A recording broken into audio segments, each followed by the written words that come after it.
전 세계가 주시하고 있는 우크라이나 전쟁. 우크라이나 전쟁은 현대전의 특징을 보여주면서 미래전의 방향성을 시사한다고 해도 과언이 아닐 것 같습니다. 이에 세계 각국에서 군사 혁신에 대해서 힘을 기울이고 있는데요.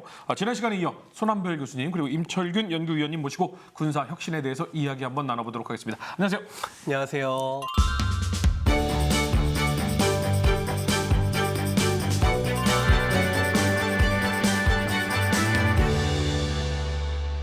자, 이제 우리나라 이야기를 한번 해봐야 될 텐데요. 국방혁신 4.0이라는 이름으로 지금 준비가 되고 있습니다.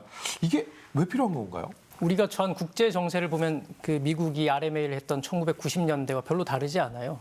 우리가 국방 혁신이 필요한 이유를 이야기할 때 불확실성하고 예측 불가능성을 이야기를 하거든요. 네. 한 3가지 정도로 이야기할 수 있는데 첫 번째는 미국의 힘이 예전처럼 그렇게 강하지 않다.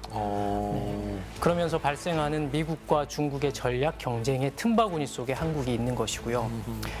두 번째는 북한의 위협이죠. 사실은 북한이 핵무기를 저렇게 고도화시키고 양적으로도 증강하고 있으면서 또 공세적으로 한국을 이 핵무기를 가지고 강압하려고 하고 있는 상태이기 때문에 이 앞으로 일어날 한반도에 있어 일어날 안보 정세를 우리가 예측할 수 없고 또 이게 어떤 방향으로 발전할 것인지 너무나 불확실한 영역 속에 있기 때문에 우리가 할 수 있는 것은 우리의 국방의 체질을 변화시키고 새로운 무기 체계 또는 새로운 싸우는 방법, 교리를 발전시키고 전략을 발전시키는 게 너무나 필요한 상황이죠. 그런 의미에서 보면 우리 국방혁신 4.0은 지금 시기에 너무나 중요한 과제라고 할 수 있습니다. 그 미국의 RMA 그러면 사실은 소련이 붕괴되고 야 이거 여지껏 투자했던 거 이거 어떻게 해야 할까? 앞으로는 어떤 방향성을 가져야 될까? 정말 많은 양상이 바뀌었기 때문에 이 혁신을 준비를 한 거잖아요. 그렇습니다. 근데 지금 현재 대한민국의 상황이 그렇게 크게 바뀌었어요. 북한이나 중국도 예전에 있었고 미국도 그냥 우리의 동맹국이었던 것은 계속 같았잖아요. 근데 그 정도로 정세가 많이 달라진 거예요? 그럼요. 지금 말하신 것처럼 사실 우크라이나 전쟁이 보여주는 양상을 보면 전쟁의 양상이 정말 많이 바뀐 거죠. 그러니까 적은 그대로인데 북한도 그대로 있고 중국도 그대로 있고 네. 우리의 동맹인 미국은 그대로 있지만 이들이 혹시 전쟁을 하게 되면 싸우는 양상은 완전히 다르다는 거죠. 예전 그 남침 한국 전쟁처럼 연합군이 들어오고 막 이게 안 될 수 있다. 지금의 우크라이나 상황을 보면. 그렇죠. 그러면 정말 우리가 우리를 지켜야 한다. 네, 그럼요. 그러니까 사실은 6.25 전쟁과 같은 방법으로 우리가 또 싸우기를 원하는 것도 아니고 그렇죠. 어떻게 하면 상대를 먼저 공격하기 전에 먼저 억제할 것인가가 중요하잖아요. 그런 의미에서 보면 우리가 기술 혁신 또 군사 분야 혁신, 안보 분야 혁신을 통해서 상대의 위협을 그만큼 감소시키면서 또 우리의 취약성, 우리가 취약한 부분들을 계속해서 보완해 나가는 것들이 필요한데 그게 바로 군사 혁신이고 우리 군이 추구하고 있는 국방 혁신 4.0이라는 겁니다. 지금 대만을 둘러싸고 차이잉원 총통이 미국을 방문한 이후에 대만 주변의 실탄 사격 훈련을 중국이 실행하고 있고 또 이미 사실은 대만과 접하고 있는 동해안 전 영역의 미사일 방공기지 이런 수많은 기지들 이미 건설하고 있죠. 그러니까 중국이 설정하고 있는 1도련선, 2도련선 그리고 미국이 설정하고 있는 인도태평양 전략의 이 영향력 범위가 중첩돼요. 거기에 들어가 있는 대표적인 것이 대만이고 두 번째는 우리 한반도입니다. 그러니까 한반도나 대만이나 중국도 그렇고 미국도 그렇고 서로 자기의 영향권 내에 있다고 보는 거거든요. 그러니까 어떤 특정한 전력이 거기에 개입을 한다든지 등장한다든지 또는 그 힘의 균형이 조금이라도 깨지는 것을 보면 자신의 영향력이 침해받고 있다고 생각하고 그 공격적인 행위로 생각할 가능성이 있고 그러다 보니까 이 대만이든 한반도든 미국과 중국이 혹시나 분쟁을 일으키게 될 때의 가장 티핑 포인트가 될 가능성이 있다고 생각하는 거죠. 그래서 한국의 입장에서는 북한뿐만 아니라 중국으로부터 위협, 중국이 꼭 의도적으로 한국을 위협한다기보다는 이 세력권 다툼, 영향력 다툼 속에서 한반도가 전쟁의 이 핵심 그 지역이 될 가능성이 있다. 전쟁이 일어날 수 있는 지역이 될 수 있다. 또는 굉장히 대만 지역에서 일어나는 분쟁이 한반도로 이렇게 연결될 수 있는, 확대될 수 있는 것들에 대해서 우리가 또 준비할 수밖에 없는 상황인 것이죠. 예전에는 우리가 북한과 붙으면 중국이 어떻게 할 것이냐, 미국이 어떻게 할 것이냐 이런 걱정이었는데 지금은 양안 관계에 있어서의 영향력으로 전쟁의 포화 속으로 휩쓸릴 수도 있다라는 또 다른 이 방향성이 하나가 나온 거네요. 그렇죠. 그거 새로운 위협 양상인 것이죠. 꼭 중국이 한국을 위협한다기보다는 또 한국의 영향력도 많이 커졌고요. 우리 국가가 생각하는 국가 이익의 범위도 그만큼 커진 것이죠. 대만을 통과하는 해상교통로만 해도 사실은 거기가 끊어지면 한국의 경제에 미치는 영향이 너무나 크거든요. 그렇죠. 그러다 보니 양안 관계가 중국과 대만의 문제가 아니라 직접적으로 한국의 안보, 국익에 실질적인 위협이 되는 것입니다. 이 전쟁 준비라고 하긴 그렇지만 국방의 강화에 있어서 미래를 바라보는 이런 기술력들이 굉장히 중요한 상황이죠. 맞습니다. 이 전쟁 준비도 맞죠. 전쟁에 어떻게 하면 대비할 것인지, 전쟁을 어떻게 억제할 것인지가 사실은 같은 의미, 동전의 양면 같은 것이잖아요. 그러니까 이 4차 산업혁명의 대표적인 기술들로 알려지고 있는 AI 기술, 그리고 빅데이터, IoT, 드론과 같은 기술들이 사실 어떻게 활용될지 잘 몰라요. 앞서 우리가 군사혁신의 여러 가지 사례들을 봤지만 기술 자체만으로 이게 어떻게 사용되느냐가 아니라 이걸 누가 사용하는지, 어떻게 사용하는지에 따라서 전쟁 양상이 완전히 바뀌거든요. 그런 의미에서 보면 우크라이나 전쟁에서 극명하게 드러나고 있는 것들이 우리가 미래전에 대해서 한번 예측해 볼 수 있다는 거죠.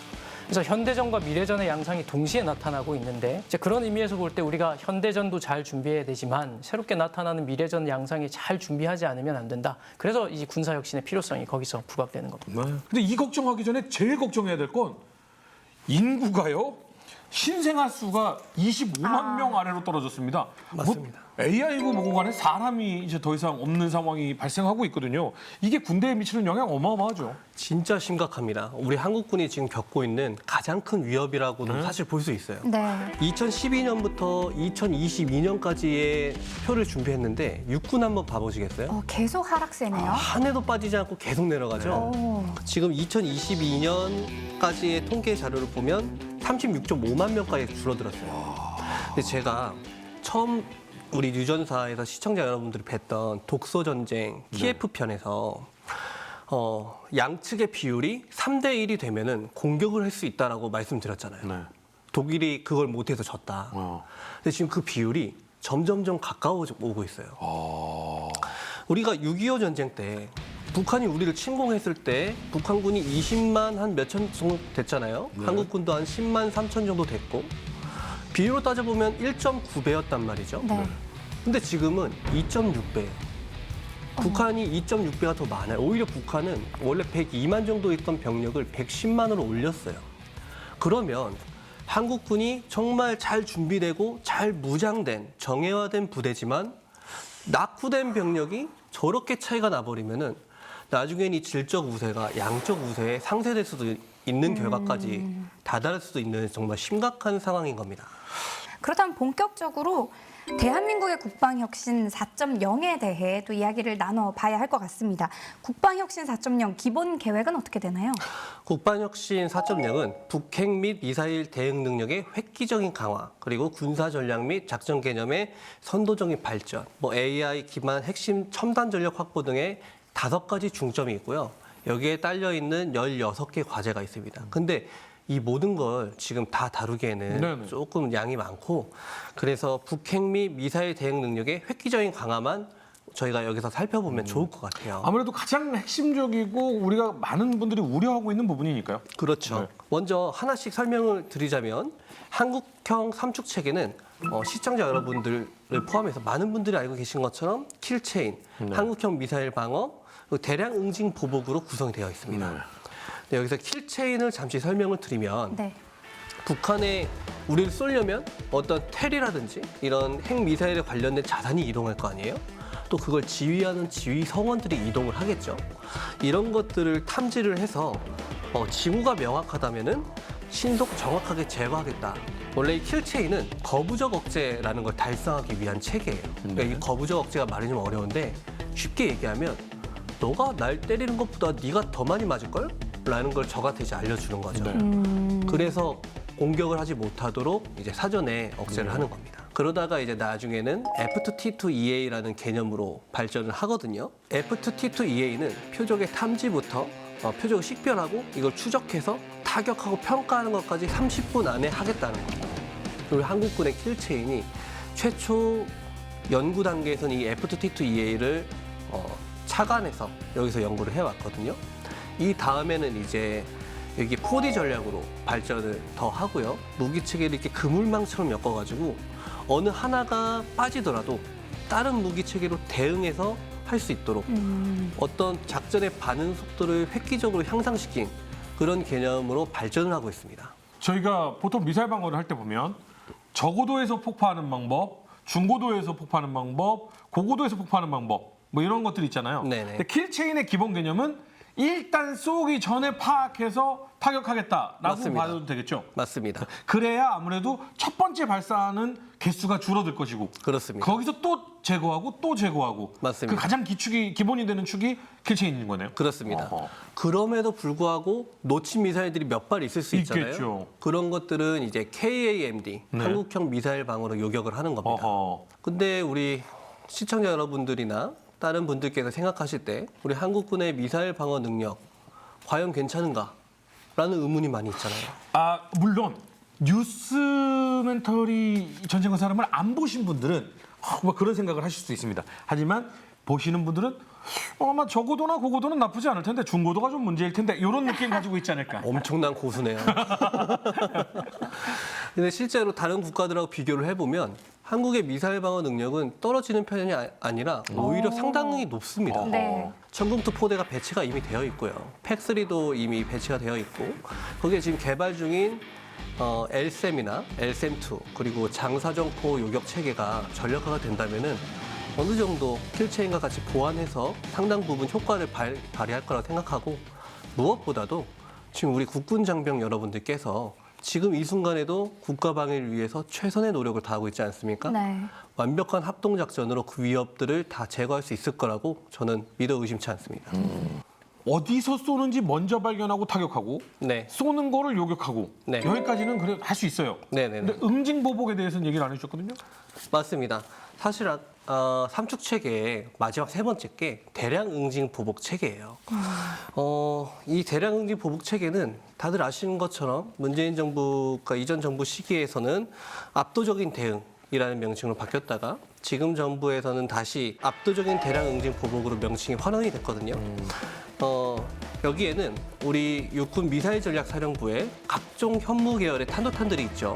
고정밀, 고위력, 초정밀 타격 능력을 가진 이 탄도탄들, 미사일 전력들 이런 것들로 이제 북한의 지도부가 어디에 숨어 있던 간에 그것들이 다 벙커버스터 기능을 갖고 있거든요. 너희들이 어디에 숨어 있던 간에 대한민국을 위협하면은 절대 살려두지 않겠다라는 게 하나.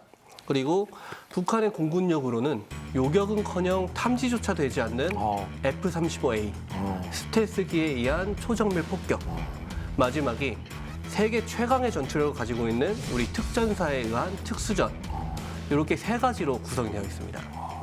북한의 이제 북핵부터 미사일에 대응하는 이야기에 대해서 저희가 좀 나눠봤는데 저는 사실 군사 혁신하면 육군부터 좀 떠오르게 되거든요. 이런 생각에서 시작돼서 육군의 변화, 과연 한국 육군이 추진 중인 변화는 어떤 것들이 있을까? 이런 것도 궁금하거든요. 민간인들이 있는 도시 지역을 또한 지키기 위해서는 육군의 전력이 굉장히 혁신적으로 발전해야만 할 필요가 네. 있죠.